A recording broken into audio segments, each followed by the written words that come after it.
welcome to this week's video. In this week's video I'm going to cover a topic that I realised I had covered before, and it's about fretboard gunk. Now look at the state of my guitar. I looked this up when I last think this was cleaned, because I thought it was relatively recently and wondered why it got so filthy, but it's 3 years. And I never really play this guitar at home, maybe if I'm recording occasionally, but that's just gig gunk. So that's 3 years of gig gunk. I play my other guitars when I'm at home. But so a number of things are at play here. Firstly, and I covered this in my last video, these are the instructions for my EVH Wolfgang guitar. And on here, Eddie Van Halen clearly states that he never cleans his fretboard, and he doesn't think they should be clean because he likes the sound of it. Now I looked up what this gunk is, and apparently it's all the oils, dead skin, and maybe grime from the atmosphere that's then attached to that oil and dead skin that has built up on the guitar, which is absolutely disgusting. So I definitely want to clean it. But what I thought would be a good video, and I don't know, maybe I'm wrong here, but I don't know if you've seen, and I like watching these, those videos where people clean these stupidly dirty carpets that have clearly been purposely completely covered in mud. And then they go through this lengthy process of putting all kinds of stuff all over it, all these special chemicals and all these special cleaners, and restore these carpets that have been like buried in mud to being completely and utterly clean in a kind of time-lapsey thing. So I thought what I might do is a nice time-lapse on cleaning this fretboard, because despite what Eddie says, when I found out what this stuff was, I thought, I'm not leaving that on my fretboard, I'm going to clean it. And I thought I'd been cleaning this guitar every time I'd change the strings, but clearly I haven't, because I've changed the strings quite a lot of times in 3 years.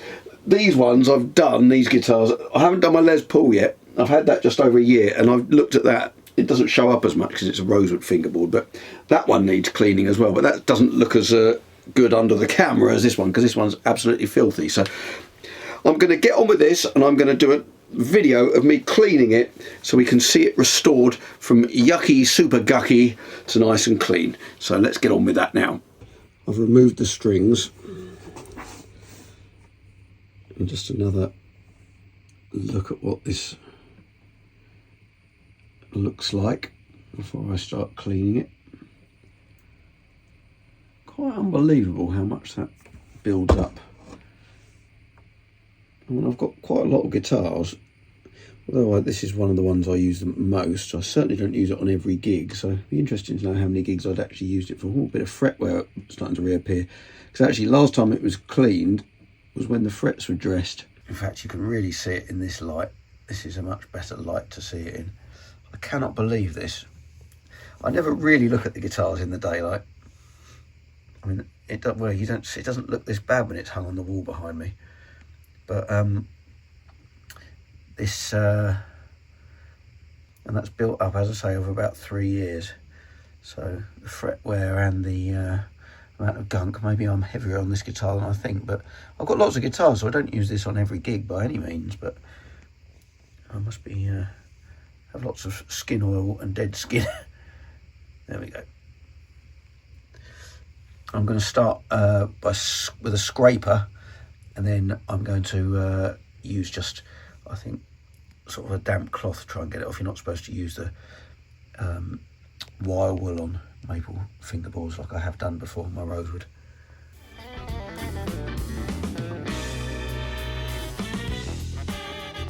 Well, that doesn't seem to be shifting anything. Maybe a little bit. No, I think I'm going to have to go straight in with the damp cloth.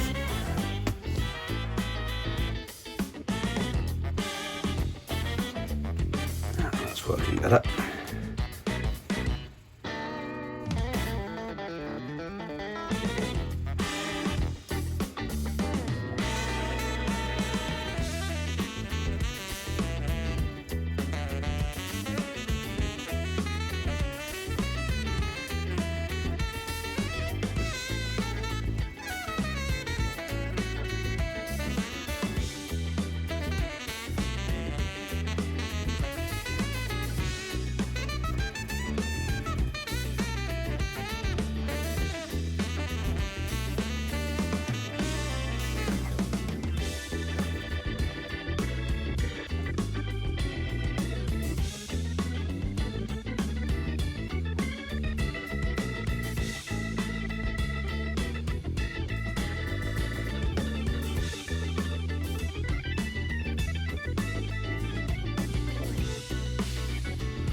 then realised that the back of the neck was even more filthy than the front of the neck. I don't know why I hadn't realised. I think I thought it was just a kind of part of the sort of lacquer coming off and stuff.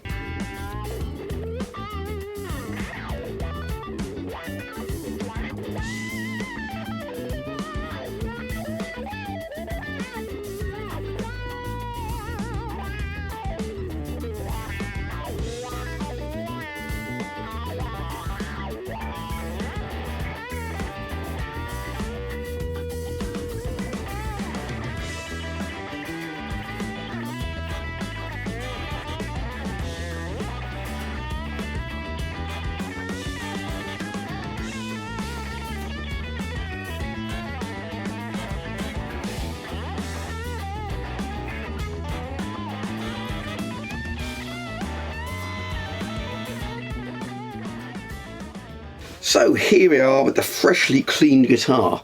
Look at that. And what I didn't really realise was how filthy the back of the neck was. I saw it was, but I actually thought it discoloured the wood because the lacquer's all coming off, as you can see there. But once I rubbed it with the damp cloth, I realised no, it was all disgusting grime. It does feel quite nice, and actually it's quite smooth and quite nice, but I don't know if I preferred it as it was, but probably somewhere halfway in between, so not filthy, but because that feels like my hand's going to start sticking to it once my hand gets a bit sweaty, but that'll all probably even out in time. Well, I kind of agree with Eddie in some ways. It's quite nice they stay feeling the same, but again, it does look quite nice clean, but then it looks more vintage when it's all dirty, doesn't it? So let me know what you think. Do you clean your fretboard? Do you agree with Eddie or everyone else who seems to think that you need to clean your fretboard? Do you think it looks better dirty or much nicer clean? Do you prefer the feel of it? I'm still not sure. Anyway, hopefully my wife won't see me watching this having devoted quite a bit of time to cleaning my guitar. She'll probably say, well, you don't do any other cleaning. Which I do, but you know, she'd probably be annoyed. A friend of mine, his daddy's always out hoovering their motorhome, but never hoovers in the house and gets in trouble for that. Hope you enjoyed the video. I bring out new videos 7 PM UK time every Friday, and I'm going to leave you with a track from the last gig with my band. We played all original material, but this is a cover of Jimi Hendrix's Voodoo Child, and thanks Glenn for the footage. I didn't set up a camera myself on this particular gig. I had too many other things to think about, but luckily Glenn filmed a few bits and sent it to me. And this is the audio off the desk. So check this out. This is Voodoo Child playing on the Strat before it was cleaned. So I don't know if you can hear the difference of it not sounding quite as sparkly and clean as it does now. I should have to do a video from another gig in its clean state, see if anyone can tell the difference. I doubt it though. Anyway, hope to see you next week.